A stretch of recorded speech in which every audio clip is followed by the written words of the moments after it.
Good morning, good afternoon, whenever you might be watching this, and hopefully you are watching this. Yesterday's church service, the 12th of February, we had some technical problems, so our YouTube video only goes as far as the sermon, and then the sound cut out. And in trying to fix that problem, we deleted the audio file of the service, so there's not even an audio copy of the rest of the service. I can't recreate everything that we did, but thought I could record the sermon again for anyone who wanted to catch up with that. So this is the sermon for February 12th. You can watch the first part of the service on our usual YouTube spot. This will be at that same spot as well.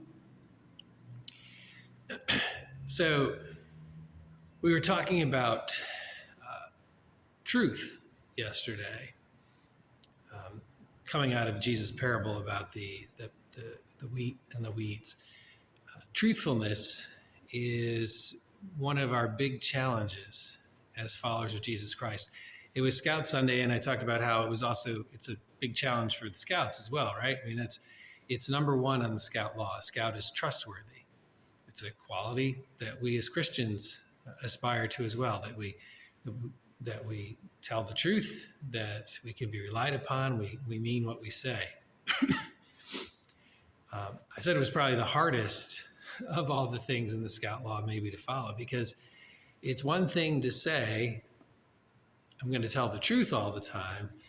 It's another thing when Aunt Ida shows up for the family dinner, with her special blueberry cornflake pie and wants to know what you think of it. Truthfulness is more challenging than we might think. And the sermon title for yesterday was the high cost, or the too high cost of truth telling. And that kind of has a double meaning, which is sort of appropriate when it comes to truth, which I'll talk about more in a second.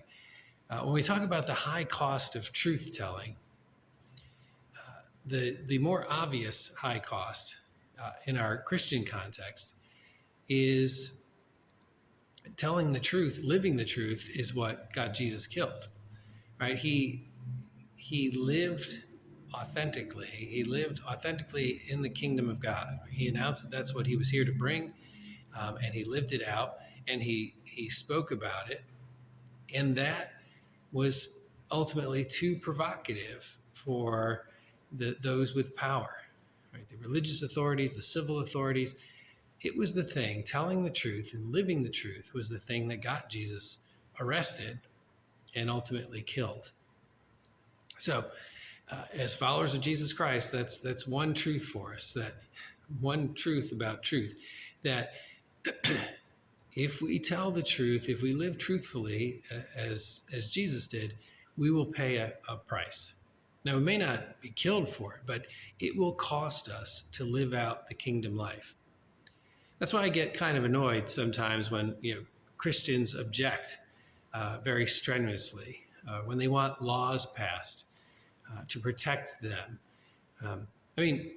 There should be laws passed that protect everyone's religious liberties, but when we complain about ourselves as Christians being attacked for being Christians or what have you, the model of Jesus' life, the lesson from Jesus' life is that it is hard to be a Christian, and it doesn't get easier. Right? The more Jesus lived out the kingdom, the more dangerous things came before him. But for some reason, we think it should be the other way around. Anyways, okay, so that's one truth about the sermon title. But the problem is, the danger is that sometimes we learn the wrong lesson from that, or we take away the wrong lesson. We think because Jesus told the truth and it upset people, right? So we as Christians should live truthfully, and that will upset people. We sometimes assume that the reverse is also true. That if we're upsetting people, if people are getting unhappy with us, we must be telling the truth. And that's not always true, right? I could say 100 things right now that aren't true that would upset you. And then that would just prove my point. So it's not, the reverse is not true. It's not our job to be the bomb thrower in every situation, to make everyone happy. It's about living authentically, living truthfully. And our first priority is not to upset people.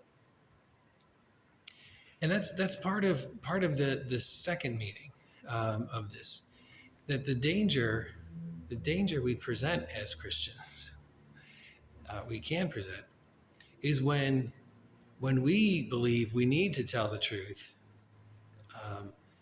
and that truth ends up being harmful to others. Now that's kind of the warning of the parable, and then we'll unpack about how we know that that's dangerous, or we know that that's possible, right? So in the parable, you have these servants of the rich man, the slaves, who want to go out into the field because they see there are weeds in that field along with that good wheat, and they want to pluck out the weeds, right? But the owner cautions them against doing that, because if you do that, if you go out there and you declare that truth, you live out that truth and you clear out all the bad stuff, you can't do it. The owner says you can't do it without damaging the good wheat, right? And that's because we don't have a full understanding of the truth, and it's true that there are more than one truth. Now, there is truth with a capital T, right? And that's Jesus Christ. That's the way, the truth, and the life. But we don't have a full understanding of that because we're not perfect. We're not God. And so our truth may not be someone else's truth. Our view of things may not be accurate. And if we are too truthful, sometimes we do more harm than good. I mean, think about this, right? Remember when you were in high school, or if you haven't gotten there yet, you have this to look forward to. You had a miserable day. You're just in a terrible mood. You did poorly on a test in school, or one of your friends stabbed you in the back. The girl or guy of your dreams turns out to be a real jerk, and you're miserable, and someone comes to you and says, cheer up. One day you're going to look back and realize that these were the best years of your life. But that is not true.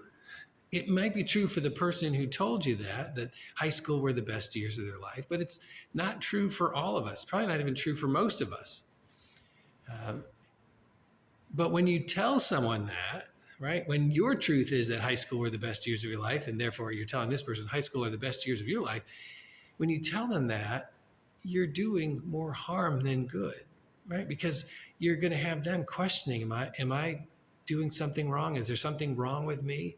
Am I broken that I'm not enjoying this experience more? Right? You've done more harm than good. You've shared your truth. It was true for you, but it's not universally true, right? Those servants who want to go out into the field and say, we got to get this out of here, right? They're potentially harming others.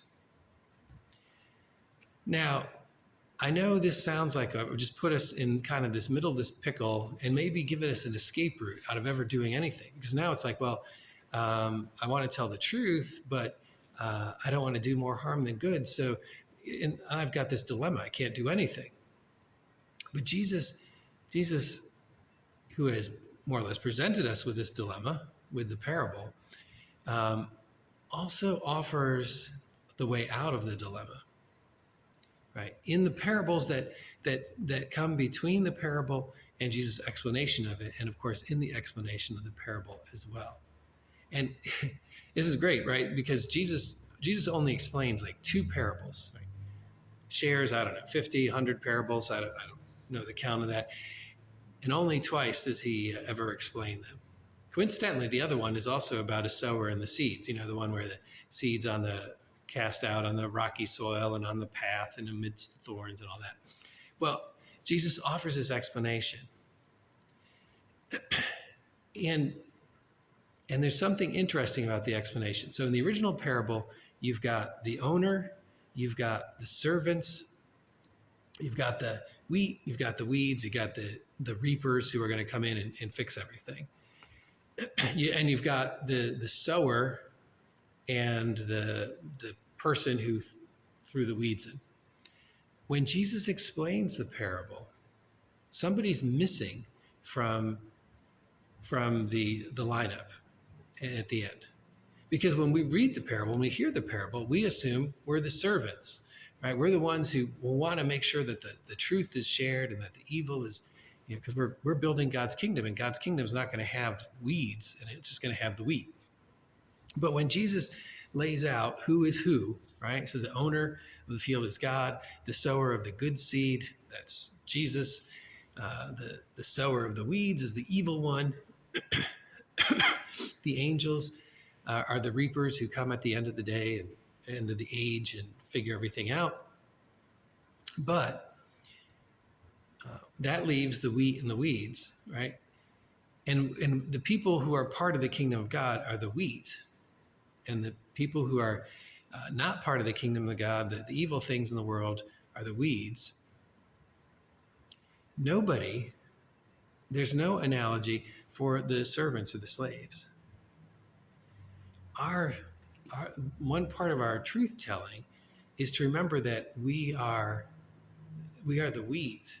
We are in the midst of things.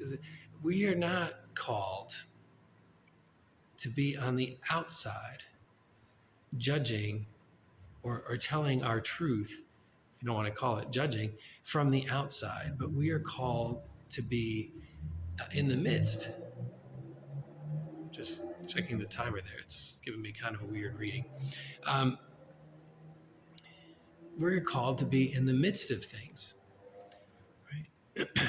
The parable that Jesus shares, right, about the kingdom of God is like the yeast, right, which is worked into the flour.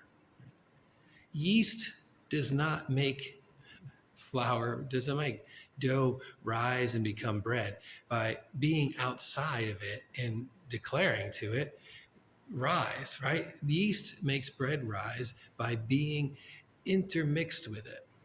We don't make the kingdom rise without being in the midst of it. And of course, the more we're in the midst of things, the more we can see other people's truths. And the more we can recognize what we should be saying and doing and not saying and doing that are helpful for the people that we can recognize are hurting and broken and not experiencing the kingdom. We can't see that clearly. We might think we can't see the forest for the trees, we have to step back, but the reality is when it comes to the lives of the people around us, we can only see their lives most clearly when we are in the midst of their lives. And then we can live and offer truth in a helpful way. But we can't do it from the outside. The parable of the mustard seed, right? The same thing. Like the kingdom of heaven is like this mustard seed, which grows up in the midst of the farmer's fields. And the story of the mustard seed kind of overlaps with the larger truth of Jesus' life. Right? Jesus was not always provocative. That's the other thing. Like, it's not true that Jesus always pushed people's buttons, and everyone was attracted to Jesus at some point. Even the powerful, they found the truth of Jesus attractive and then found it ultimately repelling, right? Because it was asking too much of them. But there was a time when Jesus was in the midst and everything made sense, even for those who weren't ready for that truth. The kingdom of heaven is like this mustard seed, which isn't only just a small seed that grows into something great, but it's also something that grows into something that's trouble and irritating. See, no farmer wants a mustard bush growing in its field. I mean, it's taking up space. It's a weed. These aren't mustard farmers. They wouldn't be excited. Oh yeah, and this mustard plant that turns into this big bush that attracts birds. No farmer wants birds around either. That's why we So we have scarecrows. But we get to that truth, we share that truth, not from the outside, but from the inside. And as we do, as we share more and more, which is exactly what we're supposed to be doing, we're going to be more and more seen as trouble, not to the hurting, but to the powerful, the ones who are doing the hurting. So our goal is just like Boy Scouts, is we want to be known as trustworthy. We want to be known as people who tell the truth, who mean what we say, right? Which means we live what we say. And we don't want to do harm to others. That doesn't mean we don't sometimes say painful truths. That doesn't mean we don't sometimes live painful truths, right? Things that will have a cost for us and will upset others. But the way we ensure is that we are not paying too high a price, and the hurting are not paying too high a price for what we're saying and how we're living, is to make sure that we are living in the midst of this world. It's not our job to lay down lines and say, you're on this side and you're on this side. It is our job to live truthfully and love fully as Jesus did before us. Then the costs are exactly what they need to be, and we have been nothing but a blessing to the broken.